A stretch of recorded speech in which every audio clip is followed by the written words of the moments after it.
Thanks for the support as a channel member, Richard Myers. Mrs Wearmouth, I could not be happier with how that summer's gone. We've not had to sell any of the stars. We've got £3 million in the bank. Everything is looking good for a very positive season ahead. Yeah, I have heard of this second season syndrome thing. I'm hoping it's not going to impact us. We'll be fine.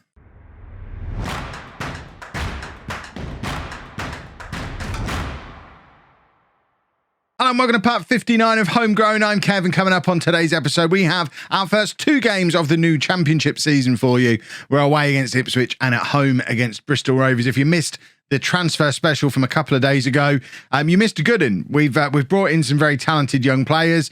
We've got money in the bank, and I'm confident going into this new season. I wasn't confident this time last year. Watch us get absolutely spanked by Ipswich to wipe the smile off my face.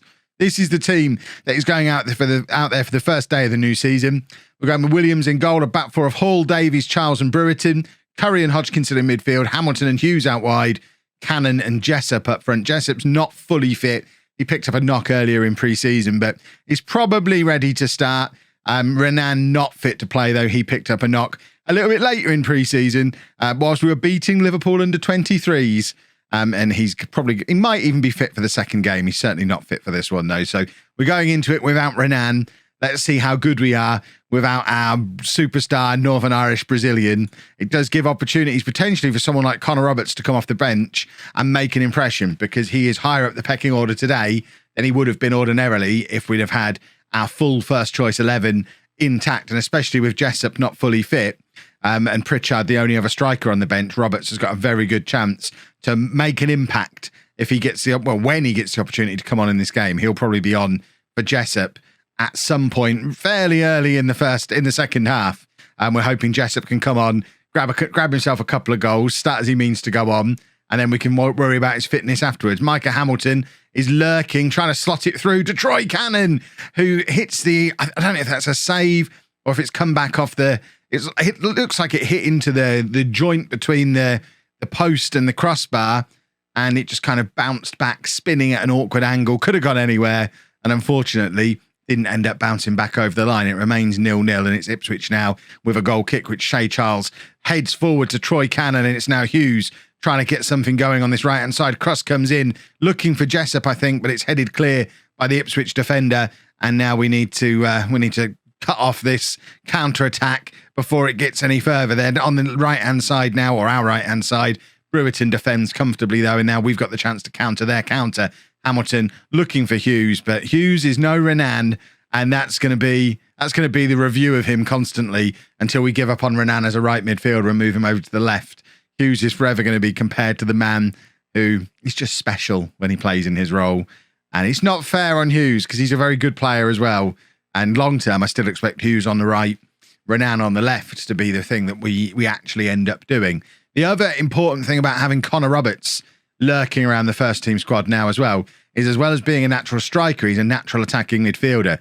I've been talking for 2 seasons at least about switching things up to a 4-2-3-1. And we've toyed with the idea of playing Kieran Hodgkinson there.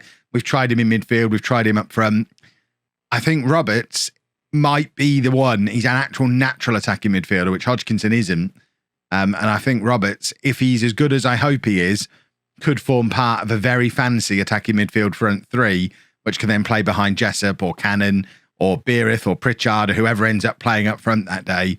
I just need Roberts to be as good as I hope he is. Hamilton now, I thought he was getting a counter-attack going, but the highlight just stops. So I guess no highlight for me. One other exciting piece of news is on that pre-season media prediction. We were actually one place above Peterborough on the pre-season media prediction, which you can guarantee the home fans are lording over Peterborough and proclaiming us now the biggest club in the city, which, I mean, we're certainly not fan base-wise, but apparently we have the better players and the better manager, and that's all that really matters. Jessup is in, and despite looking very offside and Ipswich already having 2 goals disallowed for offside, Jessup manages to stay on, and his finishing clearly hasn't let up over the summer. He was our top scorer last year, and he's done very well again here. He looked like, question marks of maybe a foul there, in the lead up to it. It's that right back who's playing him on. The guy who looked like he fouled him, they've both taken their time making their way back to their feet, and it's allowed him to continue playing Jessup onside, which is how he's ultimately been able to score the goal. Brewerton now on the right finds Hughes, and now Troy Cannon, who's dropped nice and deep for some link-up play, plays it forward to Jessup, and Jessup's grabbed his second goal. We told you the game plan was a couple of goals from Jessup in the first half, and then we can take him off and rest him because he's not fully fit. And it's working exactly to plan. I love it when a plan comes together. Hughes does very well. Cannon is really starting to blossom into his support striker role, playing as this pressing striker behind the main striker. It's what Hodgkinson was doing for us towards the end of last season, but Troy Cannon did it for a lot of the second half of the season as well. And I think the days of us using a target man there, certainly from the start, are probably over, because we've got players who can do a more mobile link-up job rather than just being there to nod long balls down. I think we've developed beyond that. We don't need to just be doing long balls and nodding the ball down for strike partners anymore. We're too fancy for that. That being said, we've still got Danny Pritchard on the bench, because if it comes to it, we're definitely still going to resort to that on occasion when we need to. Right, Jessup can stay on at the moment. We'll give him 15, 20 minutes. We are closely monitoring his fitness, but it's the first day of the season and he's sat there on a hat-trick on 8.6. I know I said the plan was exactly this, and he'll have known that before the match, but he doesn't seem to be struggling any more than anyone else around him. So let's let him continue on, get some match fitness into him, and take him off as soon as he starts to tire. Cannon has his first goal of the season, and that is going to be a very important goal for him as Troy Cannon looks to really establish himself as the strike partner for Jessup this season. He's been in and around the first team squad for a number of years now, and it would be nice for him to really nail down a regular starting spot and develop into one of our heroes and one of our goal scorers. If we can get a proper goal-scoring partnership going between Jessup and Cannon, I'm talking like a 40, 50 goal strike partnership, that's the kind of thing that secures your promotions. And they've both had a pretty good start to the season in that respect. Right, there's an hour gone now. I'm going to take off Jessup. We're going to bring on Connor Roberts for him. And Roberts, what does he want to be? He seems happy enough being the advanced forward. Do we want to move? What we might do, because Cannon could... We're going to swap him over, and we're going to have Roberts playing as the support striker with Cannon playing a little bit further forward. I know I've just been talking about how well Cannon's doing the link-up play, but Roberts is an attacking midfielder who we're playing up front effectively. He's natural in both, but I think his future's as an attacking midfielder. So let's play him as the deep one of the two. What a goal from Tommy Jessup to finish off his hat-trick. What a first day of the season for him. What a signing he's turned out to be. We played him for 2 years on the wing before he discovered that he was a striker, before we discovered that he was a striker. And what a striker he's turned into. It's a lovely finish. It's a hat-trick on the first day of the season. And no sooner has he scored it than we take him off and bring the youngster on, the young 18-year-old coming on to make his first... I don't think this is his debut. I think he played for us once or twice before we sent him out on loan last year. But he is definitely in the first team mix this year. And that I hope we're sending that message to him with getting him on so early as my first substitute on the first day of the season. Roberts with a flick on to Cannon. This is some good build-up play again. Hamilton dances past his man, looking for the shot, tries again from the tighter angle at the second opportunity, and the Ipswich defence managed to scramble it clear. And it's back with Alex Williams again in goal for us, and Shay Charles playing it across to Davies. This is a weird way to start a highlight. Either we're going to score a wonder goal, or Ipswich are taking the ball off one of our defenders, and we're going to look like silly gooses. Roberts with another very good flick on. He's playing the target man role as well as Danny Pritchard used to. I haven't actually... How tall is Connor Roberts? Because he's won a couple of... He's only 5'10". He's done very well in the air a couple of times there, winning those flick-ons. Right, 70 minutes gone. Traditional substitute o'clock. Who else have we got on the bench that we might want to have a little look at? Joe Barr, but I don't really want to... The defence have played well. I don't really want to bring him on. So what we'll actually do is bring on Bandera for Hodgkinson. And then I'm tempted to bring on Danny Pritchard. And just swap those two around again. Get Pritchard in there as the target man. And just give Troy Cannon a break now. He's played 70 minutes. He's looked very good. We don't need to overstretch him. And now we can try a completely different strike partnership. Danny Pritchard is definitely the man to be a strike partner for a young striker breaking into the team. Of course, Danny Pritchard was a first-team regular at 16 for us. Cannon playing it into Hamilton.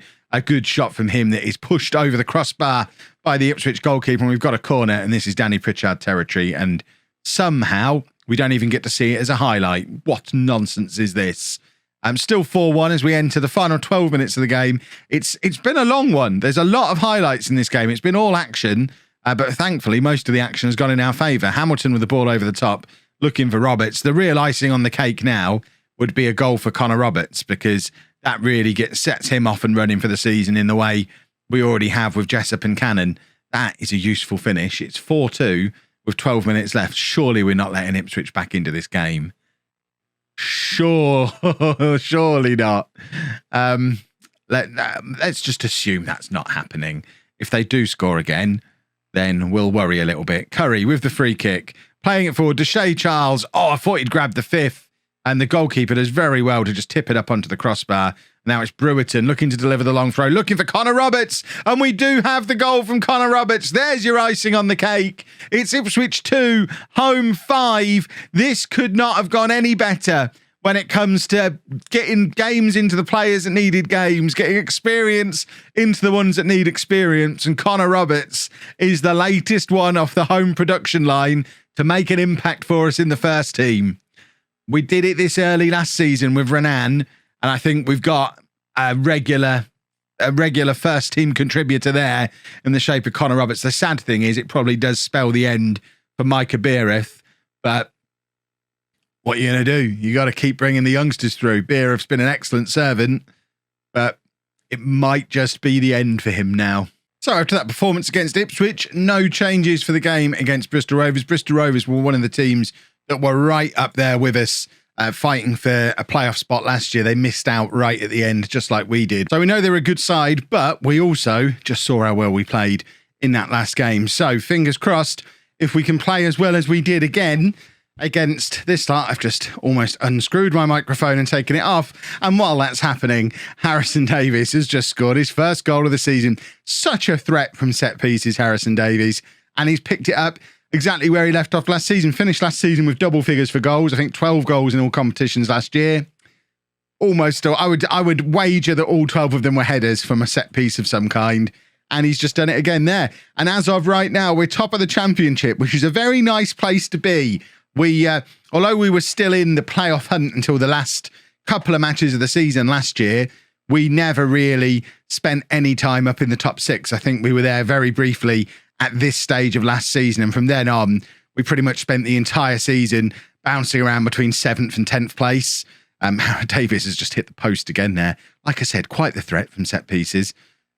So it would be nice if we could end the episode top of the league and looking good.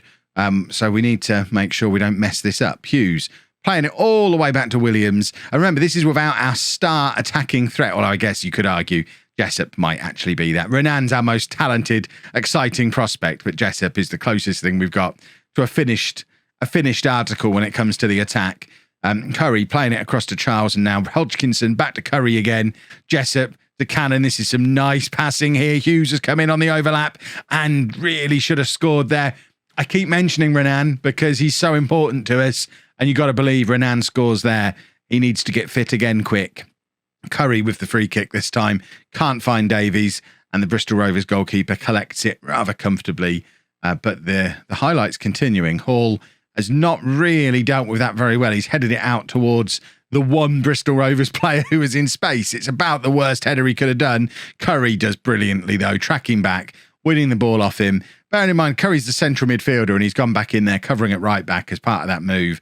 And an excellent piece of defending from him. And there he is back in the central midfield, trying to break things down again. And who is that? Who is our number 22? Is that Hall? That was a brilliant piece of defending from Andy Hall. And we've got some good defenders in this team now. We also have a good goalkeeper. Not that you'd know it from what we've just seen. We'll let him. He's still only 19, Alex Williams. We'll let him have his moments. If he was perfect, he wouldn't still be here. Hopefully he'll become perfect over the next 3 or 4 years. But yeah, he's flapped at that a little bit. I think that's one of those situations where he's actually been caught out a little bit by the fact he's quite short for a goalkeeper. He's only 5'10".